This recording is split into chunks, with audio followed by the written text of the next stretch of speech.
মসুর ও মুগের ডাল।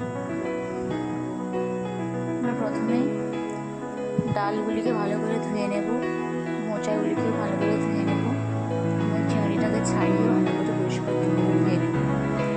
এরপর প্রথমে গ্যাস জ্বালিয়ে তার মধ্যে একটি কড়াই বসাতে হবে। এবার কড়াইয়ের মধ্যে ধীরে ধীরে আগে থেকে ধুয়ে রাখা মুগ ও মসুরির ডাল দিয়ে দিতে হবে। যতটা খাবেন ততটা পরিমাণ এবার আপনারা নেবেন আপনাদের প্রয়োজন মতো। আমি 2 চামচ, বড় চামচে 2 চামচ মসুরির ডাল ও 2 চামচ মুগের ডাল নিয়েছি। কিছুটা 1 বাটি মোচা, তার সঙ্গে দিয়ে দিলাম 1 বাটি পরিমাণ জল। জলটা দেওয়ার পর এর মধ্যে দিয়ে দেবো সামান্য পরিমাণ চিনি, কারণ ডালটি সিদ্ধ হওয়ার জন্য চিনি দিলে ডাল খুব সহজেই সিদ্ধ হয়ে যায় তাড়াতাড়ি, তাই আমি চিনি দিয়ে দিলাম। এরপর চিনিটাকে এর মধ্যে ভালো করে মিশিয়ে নেব। মিশিয়ে নেওয়ার পর কিছু সময়ের জন্য ঢাকা দিয়ে দেব। ঢাকা দিয়ে আমরা প্রায় 15 মিনিট মতো রাখবো। এরপর 15 মিনিট পর ঢাকা খুলে তখন দেখা যাবে ডালটি প্রায় অর্ধেক সিদ্ধ হয়ে গেছে। এরপর কিছুটা নাড়িয়ে নেবেন। নাড়িয়ে নিলে নিচের ডালগুলি উপরের দিকে আসবে। তার সঙ্গে সামান্য কিছু হলুদ দেবো আমরা। পরিমাণ মতো আপনারা হলুদ দেবেন, যতটা পরিমাণ করবেন। হলুদ দেওয়ার পর ভালো করে হলুদটিকে তরকারিটির সঙ্গে একটু মিশিয়ে নেবেন। হলুদটা পুরো মিশলে তবে আবার ফোটানোর পর ঠিক থাকে। এরপর আবার কিছু সময় জন্য ঢাকা দিয়ে দেবো। 10 মিনিট পর ঢাকা খুলে দেখলাম যে প্রায় সিদ্ধ হয়ে গেছে ডালটি।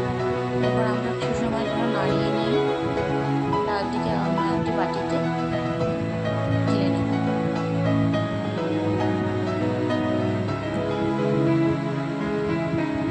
তো আমার ডালটি ঢালা হয়ে গেছে। কড়াটি ভালো করে ধুয়ে নিয়ে আবার গ্যাস জ্বালিয়ে এবার এর মধ্যে দেব সর্ষের তেল।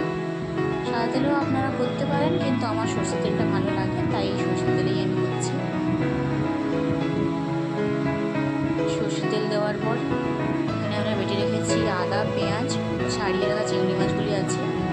গোটা মশলার মধ্যে আছে লঙ্কা, কালো জিরে, গোটা জিরে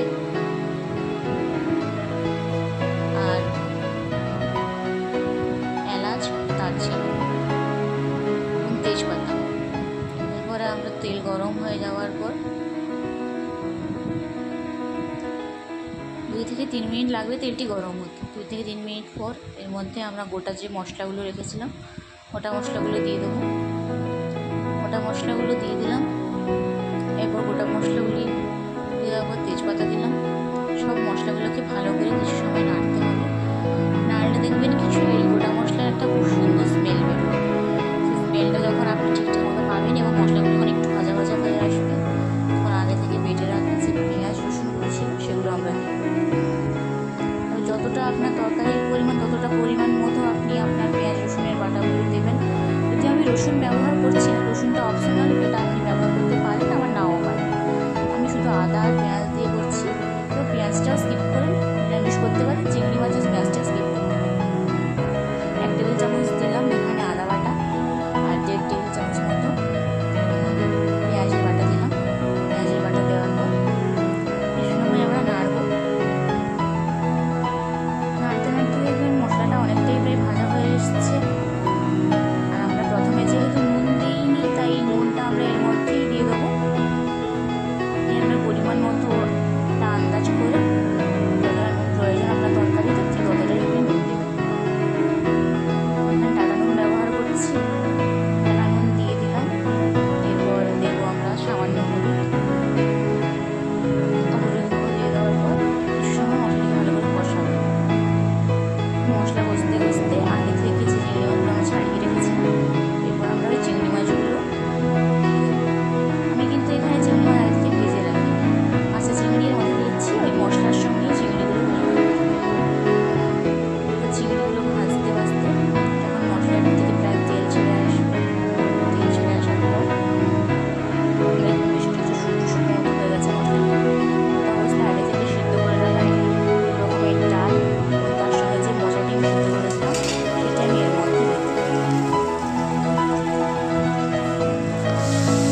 মশলাগুলো এর মধ্যে ভালোভাবে ঢুকে যাবে এবং টেস্টটা অনেক সুন্দর হবে। আবারও 5 মিনিট পর ঢাকা খুলে দেখলাম অনেকটাই প্রায় সিদ্ধ হয়ে গেছে এবং সুন্দর মিশে গেছে মশলাগুলো।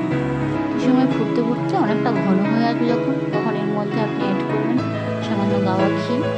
ঘি দিলে স্বাদটা অনেকটা ভালো হয়। এবার আপনি চিংড়ি মাছ ঘি দুটো একসঙ্গে নাও দিতে পারেন। চিংড়ি মাছ আমি আগেও বলেছি যে চিংড়ি পেঁয়াজটা আপনি স্কিপ করে নিরামিষ করতে পারেন। এবং ঘিটা দিয়ে দিলাম। ঘিটা দেওয়ার পর ভালো করে মিশিয়ে নেওয়ার পর গ্যাস অফ করে এটাকে একটি পাত্রে ঢেলে নেব।